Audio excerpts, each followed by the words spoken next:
अस्सलाम वालेकुम स्टूडेंट्स, कैसे हैं सब। उम्मीद है सब खैरियत से होंगे। स्टूडेंट, आज मैं आपको चैप्टर नंबर 9 ट्रिग्नोमेट्री के इंट्रोडक्शन के बारे में बताने जा रहा हूँ। बेसिकली ट्रिग्नोमेट्री जो है वो मैथमेटिक्स की एक बहुत ही इंपॉर्टेंट ब्रांच है और कैलकुलस को अंडरस्टैंड करने के लिए स्टूडेंट आपको ट्रिग्नोमेट्री के बारे में नोआ होना बहुत ज़रूरी है। तो बेसिकली स्टूडेंट, जो ट्रिग्नोमेट्री का वर्ड है ये बेसिकली ग्रीक वर्ड, आपके पास ट्राई मीन्स थ्री, गोनी मीन्स एंगल और मेट्रोन मीन्स मेजरमेंट से मिलकर बना है। तो बेसिकली इसका मतलब ये हुआ कि हम ट्रिग्नोमेट्री के अंदर जो है वो ट्राइंगल की मेजरमेंट्स के बारे में जो है वो डिस्कस करते हैं।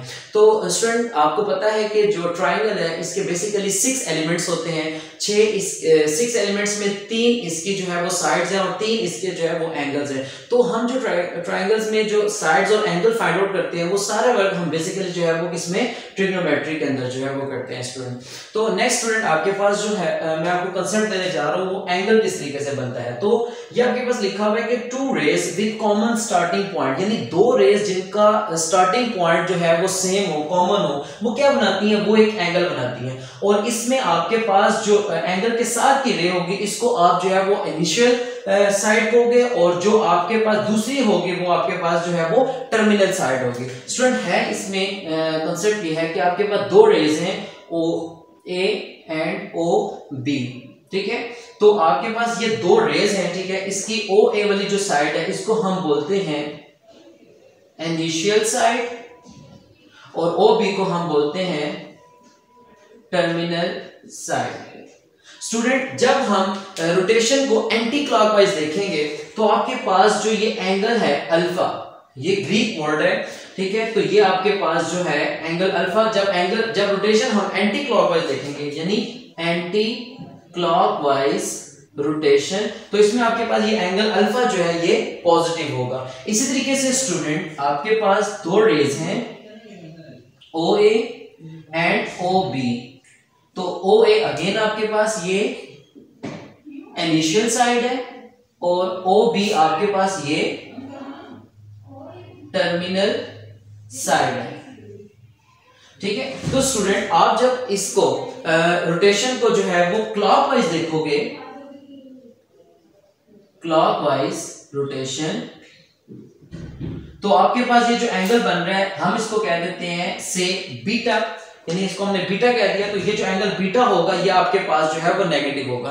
यानी इन सेंस आपके पास यही है कि जब आप जो है रोटेशन को एंटी क्लॉकवाइज डिस्कस करोगे तो जो एंगल अल्फा बनेगा आपके पास, ये आपके पास पॉजिटिव होगा। और इसी तरीके से जब आप रोटेशन को जो है वो क्लॉकवाइज डिस्कस करोगे तो एंगल बीटा जो है ये आपके पास जो है वो नेगेटिव होगा। स्टूडेंट, इसके बाद नेक्स्ट आपके पास जो है वो सेगेसिमल सिस्टम है। सेगेसिमल सिस्टम जिसमें हम जो है वो डिग्री, मिनट्स एंड सेकंड्स के बारे में डिस्कस करते हैं और इससे आगे फर्दर हम इसकी कन्वर्जन को चेक करते हैं जिसमें हम क्वेश्चंस को डिग्री से रेडियंस में और रेडियंस से डिग्री में जो है वो कन्वर्ट करते हैं। तो स्टूडेंट, आप देखोगे इसमें आपके पास क्या है बेसिक के इफ द इनिशियल रे ओ ए रोटेट्स इन एंटी क्लॉकवाइज डायरेक्शन, यानी हमने किसी एक रे ओ ए को एंटी क्लॉकवाइज रोटेशन में इस तरीके से रोटेट किया कि ये जो है कंसाइड हो गया विद इटसेल्फ। इटसेल्फ का मतलब है कि हमने इसको एंटी क्लॉकवाइज रोटेट किया और वो कंसाइड हो गया खुद के साथ ही। तो आपके पास ये जो एंगल बनेगा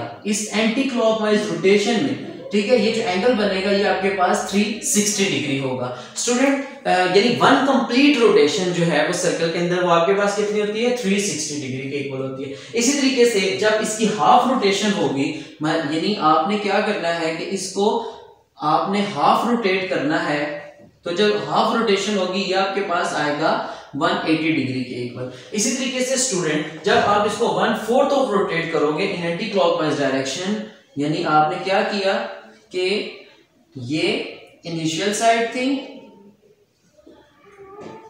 और ये इसकी टर्मिनल साइड है और आपने इसको जो है वो रोटेट किया 1/4 ऑफ रोटेशन। तो ये जो एंगल बनेगा आपके पास एंटी क्लॉकवाइज डायरेक्शन में, एंटी क्लॉकवाइज डायरेक्शन में, तो ये जो आपके पास एंगल बनेगा ये, तो ये आपके पास 90 डिग्री बनेगा और 90 डिग्री आपके पास, इसको आप जो है वो राइट एंगल भी कहते हैं। तो ये आपके पास जो है वो राइट एंगल आ जाएगा। तो स्टूडेंट आज के लेक्चर में मैंने आपको बेसिकली जो है वो ट्रिग्नोमेट्री के इंट्रोडक्शन के बारे में बताया, साथ ही मैंने आपको एंगल के बारे में भी बताया और इसके बाद सेगेसिमल सिस्टम के बारे में मैंने आपको डिस्कस किया कि जब आप जो है वो किसी रे को एंटी क्लॉकवाइज इस तरह से रोटेट करते हैं कि वो कोइंसाइड हो जाए विद इटसेल्फ, तो ये आपके पास जो एंगल बनेगा वो 360 डिग्री बनेगा। और जब आप इसको हाफ रोटेट करोगे जो एंगल आपके पास बनेगा वो 180 डिग्री बनेगा। और इसी तरीके से जब आप इसको 1/4 एंटी क्लॉकवाइज रोटेट करोगे तो जो एंगल आपके पास बनेगा वो राइट एंगल जो है वो बनेगा। स्टूडेंट होपफुली आज के लेक्चर में आपको जो है वो ट्रिग्नोमेट्री के इंट्रोडक्शन के बारे में अच्छा समझ में आया होगा। मैं इसके नेक्स्ट लेक्चर्स में आपके लिए जो है वो गो थ्रू करूंगा इसकी एक्सरसाइजेस की तरफ। तो होपफुली आपको आज का लेक्चर अच्छा लगा होगा। मेरे नेक्स्ट लेक्चर तक के लिए स्टूडेंट्स अल्लाह हाफिज।